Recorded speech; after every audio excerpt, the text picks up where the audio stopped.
Easy, 8 minutes, a beautiful little chutney that doesn't take all the time in the world and all the ingredients in the world. This is an incredible, delicious dish. It smells so fragrant and yummy. I cannot wait to put this on the dinner table. If you're new to my channel, subscribe, click the link, the things down here, you know, when you click them. The bell, click the bell, and it'll come into your inbox when I get a new recipe out. It's like a tomato chili jam situation. I've got all this abundant, recipe. Well, that is true. I've got abundance. I've got abundance of recipes here, people. Donna's with us again. But I have a lot of ingredients, and I'm going to use these tomatoes, just a couple of them, to make a little jammy kind of a situation, or a chutney, one could call it, right? Doesn't actually have to call it jam. A couple of tomatoes, a bit of heat from a chili. Now, this ain't a hot chili. It's not a pocket rocket like the Asians use, those little pocket rocket fiery hot little ones. This is mild. Yeah, bird's eye chili, totally. We want a garlic clove and a bit of ginger and some mustard seeds and a bit of cumin powder. What else do we want? What else do we want? Is that it? Is that it? Is that it? Is that it? And some pineapple. And I think that's it. And how simple is this? Now just take a good squeeze down here, Scott, to see how easy that is and simple that is. Oh, one more thing I forgot. Scott's behind the camera today. Good morning, everyone. Good morning, everyone. Cinnamon stick. Yes. We're going to need that. And I think that's it, right, Donna? Is that it? Tomato, chili, garlic, ginger, pineapple, cumin, mustard seeds, cinnamon, maple syrup. I'm going to juice the rest of that later. Set that over there.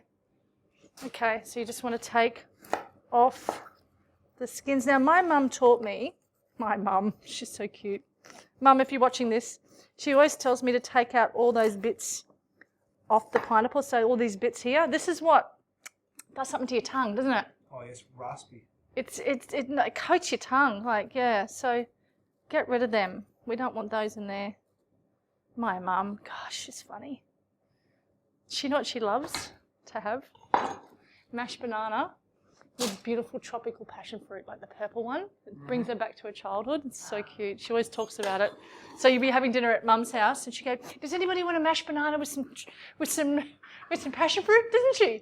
I'm like, no, but thanks. Anyway, okay. So you just I want a bit of texture in this. You want a bit of texture in this. You don't want it to be a mushy kind of situation. So I'm just going to cut it into, so see what I'm doing, Scott? I'm cutting it into lengths. Is that right? Is that the word? Lengths? Yeah. Long ways. And let me just, nice chunks like this. See what I was doing then? Getting those long pieces to cut them into little small chunks. I don't want the core in there, so I've got the core to the side. It's hardcore.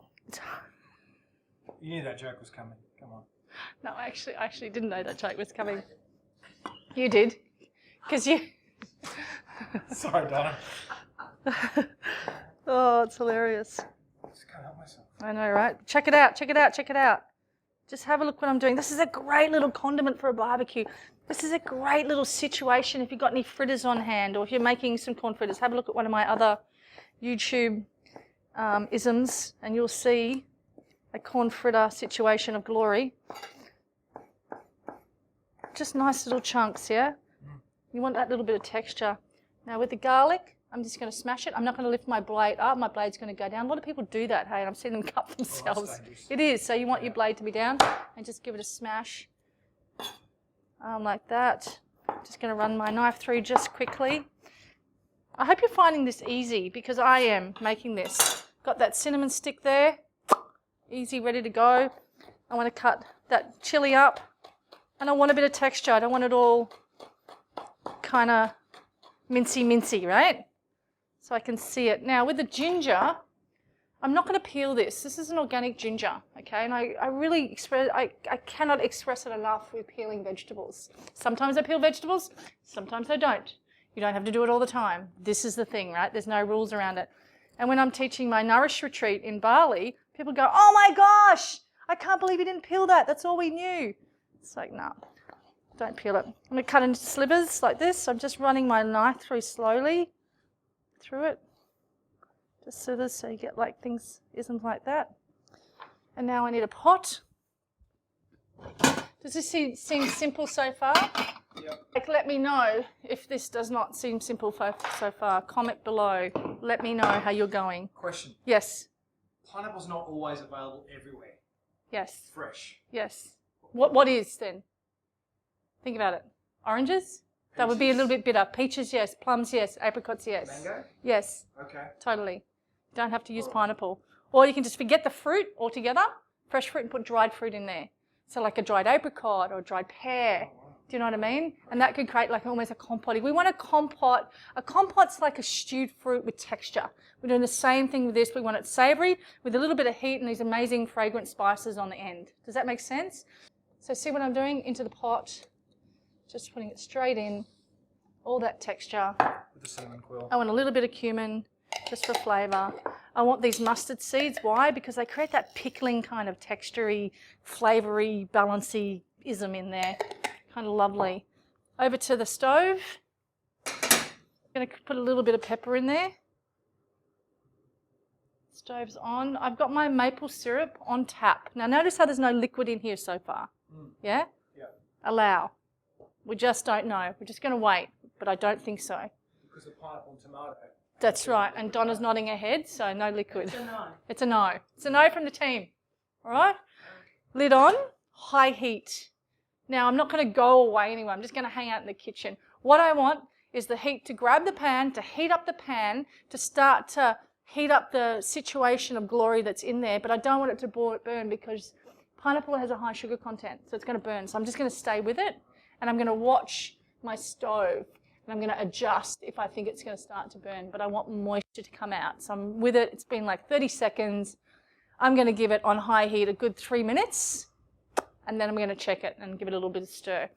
And like I said, I haven't put the maple syrup in yet, so you just need to wait until we can see if it's sweet enough and it has the right flavour. Also, what can really bring this home, which I'm going to wait in a minute as we do this together, it might be a little bit of acidity. We might need a little bit of apple cider vinegar just to balance out the acidity of the tomato and the acid in the pineapple. Interesting, right? Acidity? Yeah. It's like a dance. I'm salivating thinking about it. You've got to balance it out. And this is what I teach in my online cooking classes, is how we create that dance at home and find those flavours and play with those flavours. It's really quite extraordinary when you get to that point, right? Where you're having this incredible moment and you're like, oh, how does she balance out the flavour? Or I watched that on YouTube, or I read that book, but my God, how does she get that? This is what I teach. So comment below. Tell me how you're going at home, how you're feeling, what's happening with you. Are you just one of those amazing humans that just steam veggies every night because you don't know what to do? Trust me, I've got heaps of friends like that. Heaps of, and it's no judgment. It's no judgment. It just takes time, and I'm here to spend that time with you. So we're going to allow this to do its thing. So, can you get all up in the business of the situation, Scotty? Like right up in it? You can? Because I haven't lifted this lid off since we decided we weren't going to touch it for 3 minutes.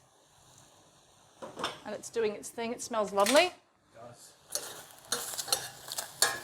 I don't need to add any water to it. Just going to mix this around. Now I need a low heat. It's too high. I need to turn the heat down low, which I have done. I want more moisture coming out. Now I'm going to taste it. And when I mean by taste it, I'm not going to scoop a whole lot up and taste it. This is extremely hot. Lid back on. Have a look over here. It's very, very hot. I'm just going to touch the spoon and taste it and see where I'm at. This is cooling down a bit.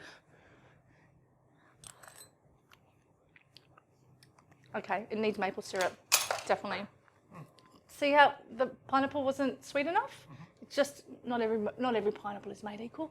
God had a plan. I'm just going to put a dash of this, just a little.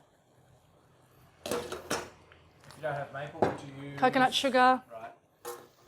honey, whatever you like. Yeah. Now there's a lot of moisture in there. Can you get right up in there? See all that moisture's coming out? That's what we want. And the low heat will allow that to happen as well. We don't want to dry it out with a high heat. Right. Now we want to taste this. And when you're tasting, you're looking for balance. And how do you explain that on a camera? Well, it's lovely with that maple. It needs a bit of salt because it is a savoury little chutney.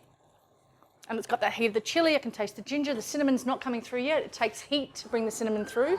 And we'll come back in a couple of minutes. Low heat, people. Low heat, standing here, a couple of more minutes. Another 3 minutes, so it's actually around about 8 minutes all up, I reckon, to cook this. So it's an 8-minute chutney, right? And Donna just brought up something really cool. It's like when we think of jams and chutneys, we think of headaches. We think of pain and a long, just tiresome journey of making something like this. This is a quick chutney. This is like quick, like no problem at all kind of chutney. Now back to the balance and flavour. Now come in right in here, Scotty, and have a look how that's really started to, the pectin of the pineapples come out and it's gotten thicker. Have you noticed that? There's not a lot of liquid happening like there was before. Yeah. Now what I'm after with balance, I'll put that lid back on. Now I've turned off the heat. You're going to turn off your heat. Sweet. I can taste the ginger. I've got the heat of the chili at the back of my throat. It's got enough salt in it that it's not too salty, and the acid of the tomato. It's just beautiful. And this is where we think about, should we have some apple cider vinegar in there, or shouldn't we? As chefs, we kind of balance out those flavors. For you at home, I'm salivating. For you at home, you're after sweet, a hint of chili, that little bit of fragrance of the ginger and the cinnamon coming through, and that tomato just mellowing out the acidity of the pineapple. That's balance, right? But remember in the beginning I thought, I'm not sure if I need to apple cider vinegar to create the balance of the acidity. Pineapple, high acidic. Yeah. Pineapple is like they use it to break down calamari to make it tender. That's how acidic it is. Tomato, high acidic. Both those acidity coming together made a balance, right? Yeah. Now if I was just using tomato and tomato paste, I would add more acidity in the balsamic vinegar. But I don't need to because it's mellowing out quite beautifully. Yeah. Interesting, right? Yeah. But just come back to the quick 8-minute chutney. Stay there. Do exactly what I did, okay? And you'll nail it every time and keep it as simple as that. And this will be completely different the next day. It will have complete different flavour. It'll just brew in its own glory, you know? It just does that. Now sometimes, this is a little trick for you all at home. Sometimes what you can do is take half the chutney, blend it, and then put it in there and cook it a little bit more, and that pectin makes it a little bit thicker. But I want a little bit of texture here. I'm at a barbecue, I've got some corn on the barbecue, or I've got some fritters, I've got some tempeh, or I've got something happening, and this is ready to go. Tomorrow, in the fridge, completely different story. Absolutely different story. In the sense that the flavours will be just mellowed right down. It'll taste completely different. It'll be milder, smoother. Something will just sink into its glory, like sinking into like a 1,000 organic cotton thread sheets, you know, like you just sink in. So that's what I mean by completely different. And then the third day and then the fourth day will be completely different. Really interesting, hey? How flavour comes out, especially with spices. You know, really cool. Comment below, talk to me, tell me where you're at. Tell me what you don't like or what you do like, or just make it and see how you go and take it over to a friend's house or have it for a barbecue. Yes, Scotty? How long will it last for in the fridge? Well, that depends how long you're going to eat it. There's not a lot there. Yeah. So I reckon 7 days. Wow, okay, yeah. That's cool. 6 to 7 days. Yeah. Good clean fridge. Clean fridge. Good clean, high, good clean fridge. Not something that's got odours and things are open and no. And you want this to completely cool down before you put it in the fridge. Okay, I will see you in another video on this amazing channel next time. Bye. It's cute, yeah? All right. We're done. You know what this would be really good with? Vegan hot dogs. What? Vegan hot dogs. That's such a weird combination. What else would be good with Donna? I just want another table. Do you know if I made a gorgeous raw soup, I would put Yeah. in Yeah. the middle and just kind of Or I just want it on the table when we're having lunch, just to have it, or on bread like egg on toast or avocado or something if you're into eggs, whatever. I just want it around, you know. Anything, it can be on anything. Great with that smoky barbecue flavour. Amazing.